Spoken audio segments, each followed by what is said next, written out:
this is art. And it's not just art because I designed it with shapes and ideas and accentuations and features. If I'd have followed someone else's pattern for the same thing, using the same skills and logic and understanding, I still think that this is art. There is a huge overlap between art and craft. And in fact, there's such a huge sort of muddied lack of distinction between the two things that there's even an arts and crafts period when you look at antiques and history. And that's really great until someone comes and looks at your artistic craft and tells you that it's just a craft.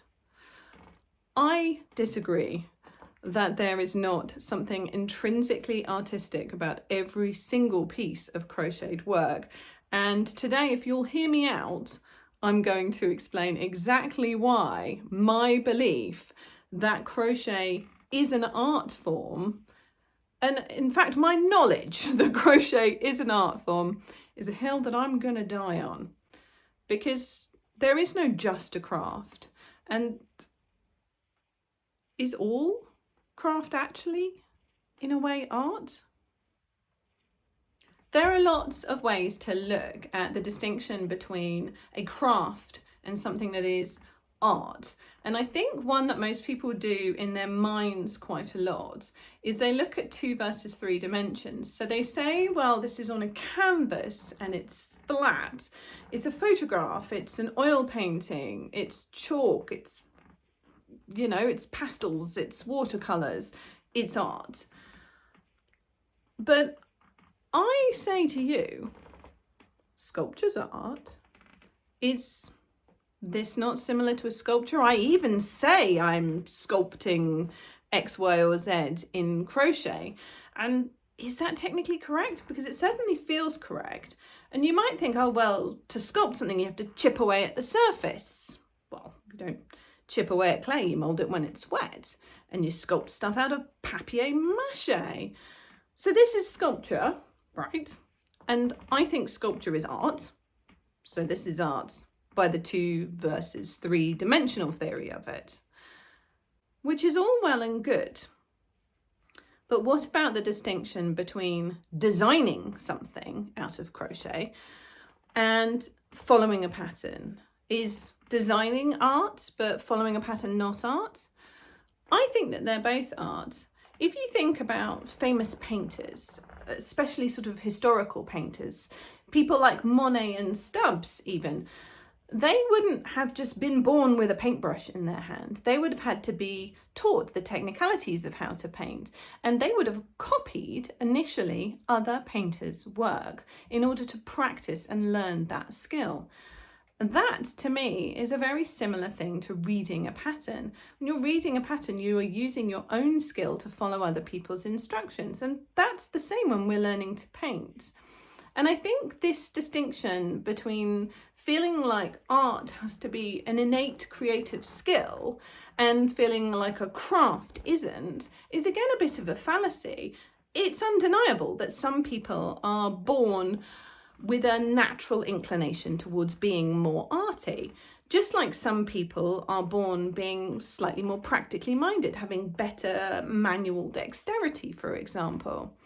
But that doesn't mean that the people who worked hard and practiced at their art or craft didn't end up in the same place. So you can't use that argument to separate arts and crafts, can you? Because you end up in the same place. So following a pattern might seem less emotive and emotional, but you're still producing the same kind of art, aren't you? Just in the same way that a painter copying someone else's painting would still be making art. It just wouldn't be original art. And yet it would have, unless they were entirely fraudulently, specifically great, minor differences in it. So I think 2-dimensional versus 3-dimensional, well, we can count that out. And we can count out patterns versus designs, one or the other being art or not art, because, well, that's the way that a lot of 2-dimensional artists or painters, traditional I mean, photography, you have courses to learn how to do photography. You copy how other people took their photographs. Doesn't mean your photographs are less art when you've printed out the finished piece or looked at it on a screen. It is 2023 after all. So, all those things I reckon we're on a relatively even keel with. They're both learned skills and techniques, even if there is something that makes somebody have slightly more propensity to be able to do it better than other people. And then people try and separate them by the tools and materials that are used.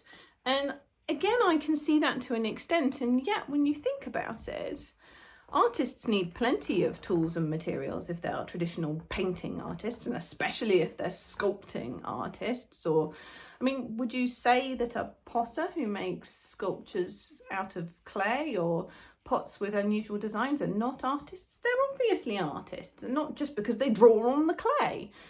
So that doesn't fly either. I've seen art described as something that expresses visual ideas and feelings.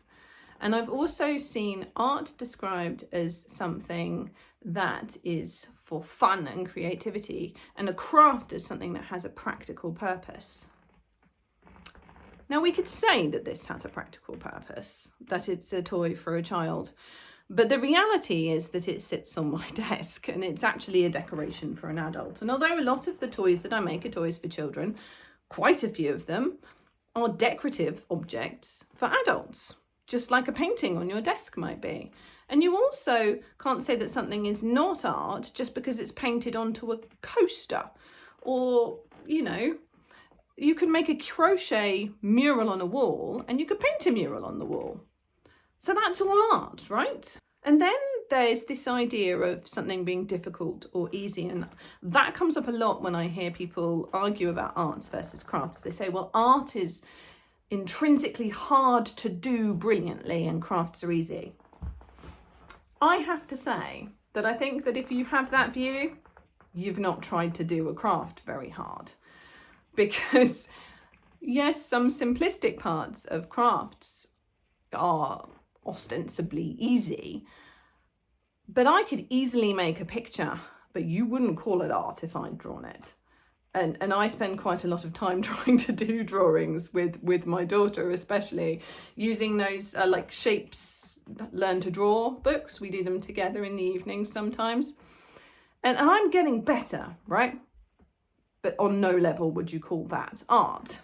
Whereas the things that I crochet are definitely intrinsically harder than it is for me to put a pencil to a paper and make some marks that may or may not look like a squid but actually have meant to be a tortoise. And finally, I think there's this idea of emotional versus logical. Crafts are seen as this sort of sensible thing that involves your brain. And art is seen as a passionate, explosive thing that involves your heart and your soul. And I get that, right, as a concept. However, on a fundamental level, you are your brain. Your brain controls everything that you do. And even if it feels emotional, that's still coming from inside your head. It's not actually coming from your big old pump, is it? So maybe sometimes I have semantic issues with things like these ideas because I'm quite a logical person. But I think in every way that I can look at the distinction between art and crafts, this is art.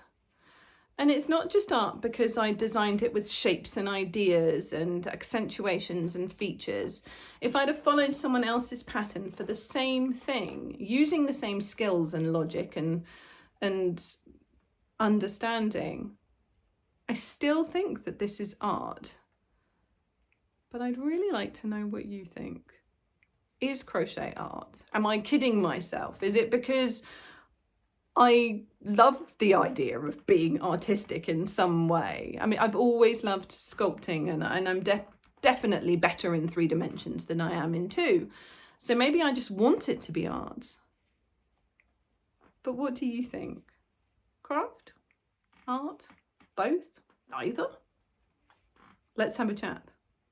And yeah, let me know what you think.